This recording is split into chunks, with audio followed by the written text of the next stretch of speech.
Estas séptimas jornadas de investigación en producción musical. Siguiendo el programa, a continuación tenemos la ponencia de Carlos Luis Osejo Páez. Carlos es doctorando en la Universidad Complutense de Madrid, máster en producción de música popular en Kingston University, London, y licenciado en música contemporánea de la Universidad San Francisco de Quito. Ha sido profesor de la Universidad Central de Ecuador y la Universidad de las Artes de Guayaquil. Sus áreas de investigación integran la musicología de la producción, los géneros musicales, estudios postcoloniales y la música popular. Carlos nos va a presentar a continuación una ponencia que lleva por título Cómo acercarnos al disco, métodos y herramientas para la investigación en producción musical. Carlos, todo tuyo. Adelante. Muchísimas gracias. Gracias.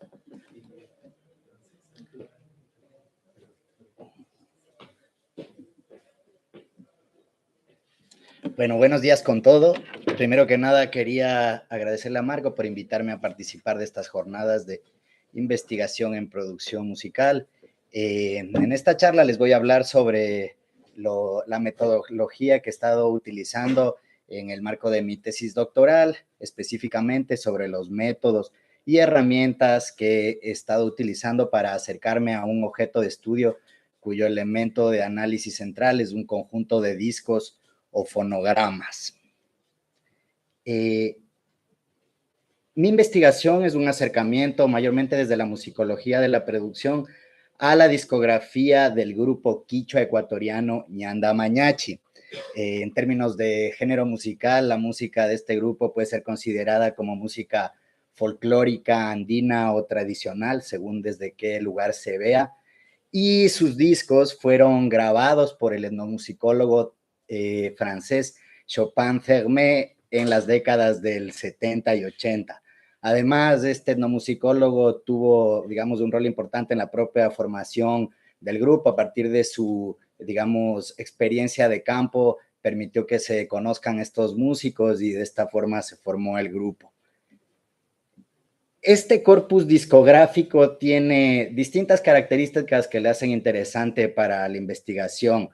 Entre ellas podríamos mencionar la propia relación con la tecnología, la dimensión de los repertorios que incluyen o que transitan entre canciones o sanjuanitos que ya habían sido grabados por distintos artistas durante las primeras décadas del siglo XX, así como canciones o sanjuanitos que son parte de la vida comunitaria, tanto en términos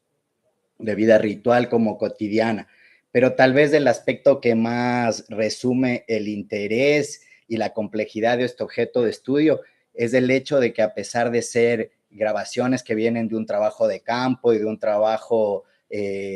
archivístico propio de la etnomusicología, no fueron utilizadas para hacer un análisis académico de estas músicas, ni tampoco se circunscribieron al entorno de circulación de las músicas etnológicas, sino que circularon, yo diría, de manera amplia en el conjunto de la música popular ecuatoriana. Entonces, estos discos no solo sirvieron para reconfigurar la música quichua, especialmente en relación a determinados formatos instrumentales y de determinados repertorios, sino que estos mismos elementos musicales, estéticos y discursivos se empezaron a trasladar hacia otras músicas populares. Entonces hay unas relaciones transfonográficas muy interesantes, tanto desde esta discografía hacia el pasado como de esta discografía hacia adelante. Uno de los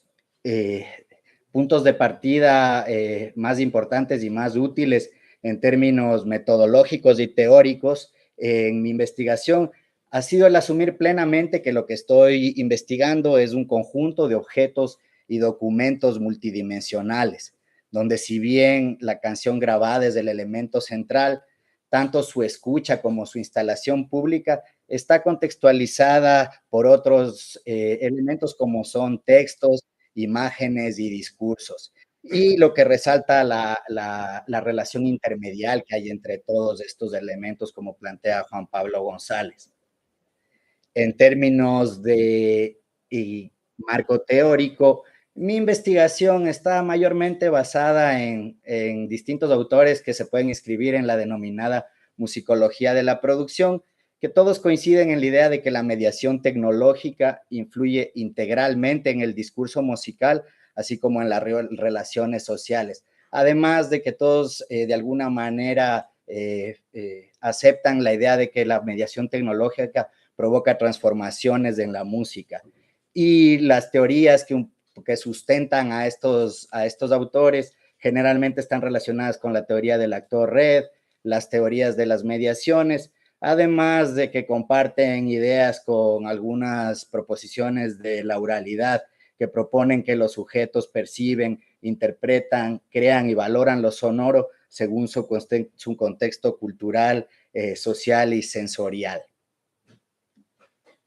En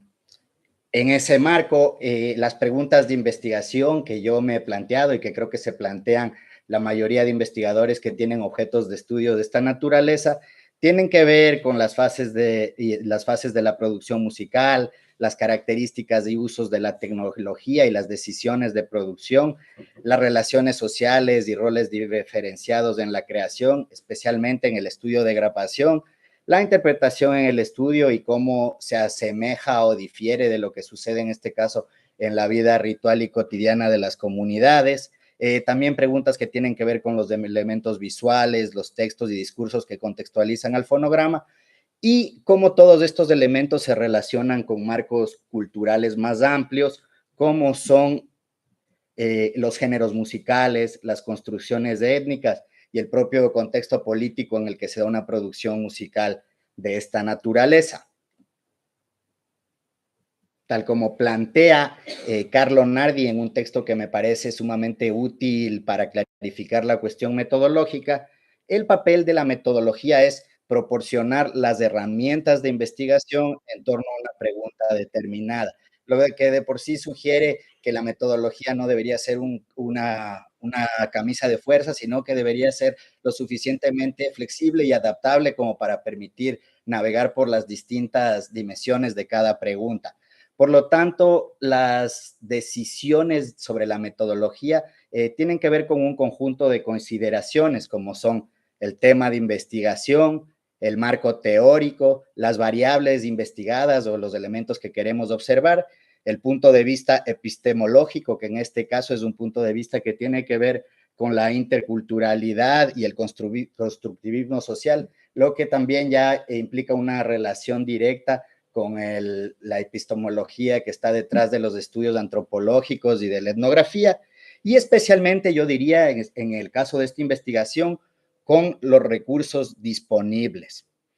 que son además de los discos, un conjunto de documentos sociales, culturales o artefactos que son capaces de proporcionar información sobre el fenómeno estudiado. Me refiero a un conjunto amplio de documentos variados, entre los que podría mencionar entrevistas que aparecen en medios audiovisuales como escritos, documentales, trabajos académicos que si bien no tienen exactamente el mismo objeto de estudio,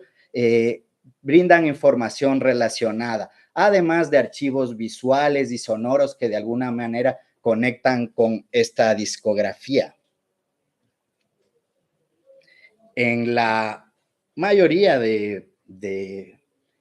investigaciones que tienen que ver con producción musical, se puede ver el uso recurrente de métodos como son el análisis documental, la etnografía y la historiografía. Si bien estos métodos se diferencian, ya que el análisis temático documental, digamos que está enfocado en identificar patrones y temas clave dentro de los datos recopilados. La etnografía, por su parte, proporciona el contexto social y cultural a través de la experiencia in situ. Y la historiografía busca contextualizar el presente en su evolución histórica. Todos comparten el objetivo de comprender fenómenos sociales, culturales e históricos, considerando la perspectiva de los actores. Por lo tanto, de distintas maneras pueden ser combinados dependiendo del objeto de estudio y de las preguntas de investigación. En el caso de esta investigación en particular, Los dos elementos metodológicos centrales son el análisis temático y algunos, digamos, posturas y herramientas del trabajo etnográfico. El análisis temático busca identificar patrones recurrentes, revelar lo implícito, es decir, las intenciones o ideologías que están detrás de las acciones o palabras de los actores, y en ese sentido busca capturar la subjetividad y a su vez permite la interpretación desde distintos puntos de vista teóricos, contextualizando los datos según, digamos, un entorno histórico y cultural determinado. Por su lado, los métodos etnográficos son cada vez más presentes en los estudios sobre producción musical, especialmente en las denominadas etnografías del estudio de grabación, que son un conjunto de estudios que examinan la intersección entre la tecnología y los procesos creativos, así como las relaciones entre músicos y productores, y el papel del estudio como un espacio tanto de colaboración como de potencial conflicto. Estos trabajos tienen en común que exploran los encuentros, intereses y dinámicas que se dan en el estudio de grabación, y especialmente yo creo que coinciden en indagar sobre las relaciones de poder que se dan tanto desde una perspectiva bordiana de apropiación de capital, como de cómo el poder permite que haya productividad dentro del estudio de grabación. Entonces, podría mencionar estudios como el de Luis Menges hecho en Sudáfrica, el de Elliot Bates hecho en los estudios de grabación en Turquía, y también el estudio de Ons Barnat sobre la música garrifuna en Centroamérica.